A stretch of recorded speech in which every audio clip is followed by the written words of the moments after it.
hedduu takka garaa nama nyaata jechuudha. Boru nama jireenya isheedhaaf ta'aa hin ta'uu hin beekne waliin waan hin taane erguun salphina guddaadha kuni jechuudha. Akkamitti dubartiin takka qaama ishee osoo uffata hin uffatin nama sooshaal miidiyaa irraan bartii suuraa fuutee ergiti. Baay'ee takka garaa nama nyaata bar yeroo akkamii keessa akka jiru dubartoonni maaliif akka of dagatan boru kanaan si sodaachisee maallaqa si gaafachuu danda'a kan argaa jirrus waan ta'eef jechuudha. Ashama harka fuunee hordoftoota masiyaarsistuu jarra jirtuu bakka jirtanitti nageenya waaqayyoo isiniif haa baay'atu jecha. Warroonni chaanala kanaaf haaraa taatan saskiraayib gochuun gara maatii kootti dabalamaa warroonni maatii koos taatanii na hordofaa jirtan guddaa galatoomaa isiniin jedha. Egaa guyyaa har'aa viidiyoo ajaa'ibaatiin walitti deebine jechuudha. Waan hin eegne waan nama gaddisiisullee waan nama aarsullee jechuudha. Egaa innis maalidha yoo jettanii bara 2016 kana keessatti jechuudha waan nama gammachiisu malee waan nama gaddisiisu agarra jedhee yaadee hin beeku ani jechuudha. Sababiin isaa barri jijjiiramee jira. Nutis hin jijjiiramna namoonnis waliin jijjiiramu waan gaarii kanatti dhageenyu waan gaarii kanatti agarru waan gaarii kanatti hojjennu jedheen malee akkuma bara darbee waanuma hin taane hojjennee wal gaddisiisnan seene jechuudha. Viidiyoon guyyaa ayyaana jechuudha. Guyyaa ayyaana guyyaa qaamee jechuudha. Jarri kuni uffata aadaatiin bareedanii miidhaganiitu karaa osoo deemanu warroonni kaameraa waraaban kanallee rabbiin hojii isaaniif kennu guyyaa ayyaanatiin kan jireenya namaa booressan jechuudha. Nagaruu isaanis badiin qaban bareechitu jirtu bahee gaafa dubbattee namattiin kun seenaa jaalala jireenya ishee dubbattu baay'ee takka garaa na nyaatti walumaan taa'ee bo'aa ture hojii dhiisee jechuudha. Isuma dhugaan isin jira qalbii miti seenaan jireenya ishee hedduu takka garaa nama nyaata jechuudha. Waacii hedduu dabartee iddoo san geesse jechuudha.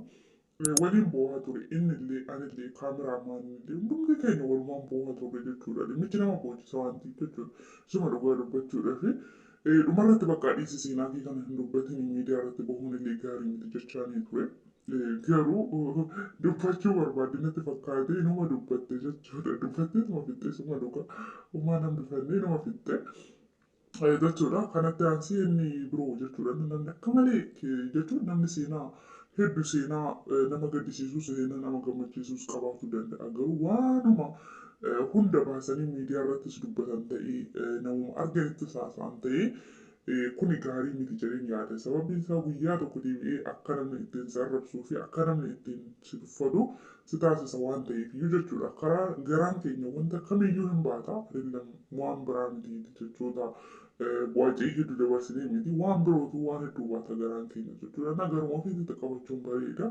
Wanta namatti mul'ate hunda sirriitti godhanii ni baasan yoo ta'e booda rakkoodha. Isiniin jechuu barbaadatanii tsatsatii keessa namallee galcha jechuudha. Maaliif namni ittiin deebi'ee arrabsuu ati akkasii waan akkasiitti isin jechuu danda'a jechuudha. Kanaaf kun gaarii miti wanti dubbatamus jira wanti hin dubbatamnes jira miidiyaa irratti jechuudha. Kanaadha wanta isheen dubbatte keessaa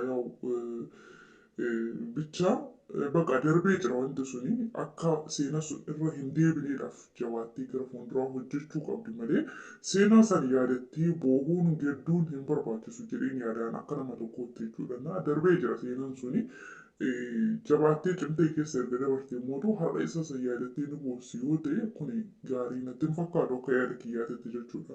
Namni kamiyyuu seenaa jireenya isaa keessatti waa hedduun isa mudatee iddoo kana gahuu danda'a. Gammachuus gaddas waa hedduu dabarsee iddoo kana gahuu danda'a. Garuu isuma hundumaayyuu wanta isa mudate gaaris hamaas waan hundaayyuu baasee dubbata yoo ta'e gaarii miti jechuudha. Mucayyoo kanarraa kan arge yoo ta'e daqiiqaa keessatti deebitee akka isheen ittiin arrabsamtu akka hancufni itti tufamu kan taasise daqiiqaa keessatti jechuudha. Daqiiqaa keessatti kan isheen jecha saniin deebitee akka arrabsamtu kan ishee taasise jechuudha.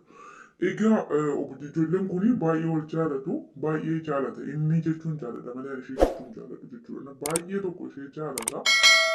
Akkuma beekamu karaa gubbaatti chaalenjii yeroo ammaa kana eegalame waan ajaa'ibaa ta'ee jira jechuudha. Jaalalleewwan lama dhaabaniitu seenaa jireenya isaanii gaafatanii seenaa jaalala isaanii gaafatanii dhumarra shallamamtan jedhaniitu isaan haasofsiisan jechuudha. Egaa isheenis waa'ee dubbachaa turte akka isa jaalattu akka dhabuu isa hin barbaanne jireenya ishee keessatti kan kanaan dura waaqayyo dabarsitee gara gaa'ilaatiinis miidhamtee iddoo san geesse har'a garuu isatti gammaddee akka jiraachaa jirtu haa dubbattu malee dhumarra garuu dhimmichi isaanii bareedaan turre baay'ee nama gaddisiisa jechuudha. Ani dhugaa dubbachuu baay'ee tokkoon tamasatee ilaalaa ture isheedhaaf illee gammadee jechuudha. Egaa namni aarsaa hedduu kaffalee jireenya isaatiif waaqayyo hedduu dabarsee gaddas waan hundaayyuu dabarsee iddoo tokkorra gahee gaafa waan gaariitti bahummoo ni gammada namni namaaf jechuudha. Na hedduu kan gammadee hin ture. Jaalala dhugaa waliif qaban jireenya yaadaa ture jechuudha. Hojii dhaabeen isaan ilaalaa ture boodarra garuu nan gaddee maaliif waan gaarii dhumarra kan hin dhagahiniif jecha hojii koo dhaabee isaan ilaaluun kan kootu ana na gaddisiisa jechuudha. Kanaafi dhumarra jechuudha jarri kuni erga fattashaa bilbilaa geessa gahanii booda bilbila isaanii erga fattashanii booda taammanyannatiin isaanii kan beekamu achirratti waan ta'eef iyyuu teelegiraamii isaan ilaalanii isa kara isaatiin shakkiin tokko illee hin jiru wanti inni tajaajila isheedhaan alatti garuu homuu hin jiru ture jechuudha. Kara ishee gaafa seenanuu teelegiraamiin ishee keessa illee homuu hin jiru. Kara feesbuukaa oggaala seenan garuu waan ajaa'ibaatu kan argame jechuudha.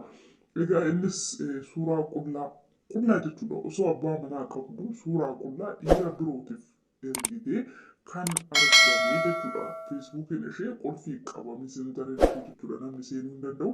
Makaraa hedduun bante jechuudha. Na kaameraa maanillee arrabsaa turte. Dhumarratti garuu innis shakkii keessa galee ilaaluun qaba bani jedhee dirqisiisee akka isheen banteetu akka paaswoordii san bantee messenjera seenee yommuu ilaalu suuraa qullaa nama birootiif ergitee turte jechuudha. Jaalalli isaan jalqaba irratti walii ibsaa turan waan addaati. Egaa isheen maqaadhaaf waliin jiraachaa turte malee onneedhaan nama kana bira hin jirtu jechuudha.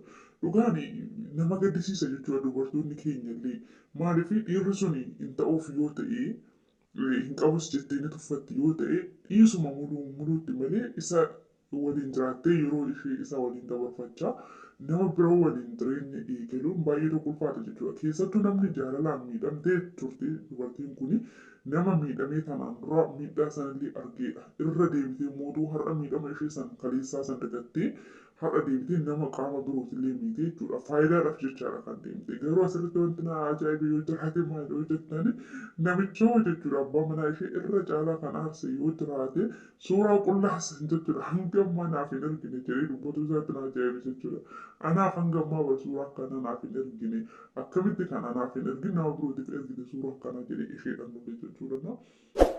Na ajaa'ibe achirratti maaliif gochi isheen hojjettee sirrii miti. Haa ta'u malee garuu suuraan sun isaaf ergamuu dhabuu isaatii fi baay'ee tokko dallansuu keessa isa galchee jechuudha. Kanaafi namni yoo waliin jiraate jaalala dhugaa waliin jiraachuu qaba malee wal sobaa tokko irratti yeroo dabarfachaa jiraachuun gaarii miti jechuudha. Kanaaf jireenya namaa balleessuu ta'a namni sun nuuf hin ta'u yoo ta'e dhugaa itti manii biraa deemudha. Egaa isheen har'a nama biroo waliin jireenya eegalte yookiin janajjanaa jirti. Inni kun abbaa manaa isheetu waliin jiraachaa jira. Namni kun boru isheedhaaf jireenya ta'a hin ta'u wanti isheen beektu hin jiru jechuudha. Akkuma isheen har'a bultii qabaattee nama kana tajanajjanaa jirtu innis bultii qabaatee jireenya qabaatee ishee irratti akka ishee akka janajjanaa jiru wanti isheen beektu hin jiru jechuudha. Hin beekamu kuni. Kanaafi jireenya keessa jiraatan jireenya ho'aa sangatanii jireenya hin beekne jiraanna jedhanii yaadunuyyuu dogongora guddaadha jechuudha. Asitti isheenis dogongora raawwachaa jirti. Abbaa manaa osoo qabdu nama biraa kan sobaa jirtu innis hangam isheedhaaf amanamaa ta'ee ishee qofa janajjanaa yookiin ishee bichaa dubbisaa akka jiru wanti isheen beektu tokkollee hin jiru waan ta'eef jechuudha. Egaa wanti akkanaa kun jireenya namaa irratti baay'ee gufuu namattis ta'a waan gaariis miti. Hanga danda'ame namni erganaa tokkotti dhiyaatee nama saniif jiraachuudha malee nama tokko miidhanii kara nama tokkoo deemuun jireenya gammachuullee nama san jiraachisuu hin danda'u jechuudha. Nullee akkuma har'a nama tokko miinee deemnee boru miidhamtoota ta'uu dandeenya namni sun nu miidhuu danda'a. Waan ta'eef jechuudha abbaan waan facaafate haammata waan ta'eefu garuu warroonni karaa irra deemanii akkas kaameraadhaan isaan qaratsanii miidiyaa irratti baasan kuni ana baay'ee tokko natti tolan jechuudha. Isa dhugaa dubbachuudhaaf maaliif iccitii hedduudha kan bahaa jiru namni amanee kan waliin jiraachaa jiru garuu tasa iccitiin isaanii jala guddaa jechuudha. maqaadhaaf namni mana tokko keessa jiraate. Dhugaa dubartoonni illee dhiironni illee amma booda jechuudha. Bilbila abbaa manaa keessanii bilbila haadha manaa keessanii appilikeeshiniin tokko yookiin feesbuukii ta'a misinjara ta'a waatsaappii ta'a gaafa paaswoordii qabaatee shakkuu qabdan jechuudha. Nama san shakkuu qabdanii paaswoordii san bantanii ilaaluu qabdan jechuudha. Amantaniituma waliin jiraattan yoo ta'e kuni sirrii miti. Amanamummaa kan keenya beekna malee namni biroo hangam akka nuuf amanamu hin beeknu waan ta'eef jechuudha. Egaa viidiyoon kiyya kana fakkaataa turtiin keessan viidiyoo itti aanu.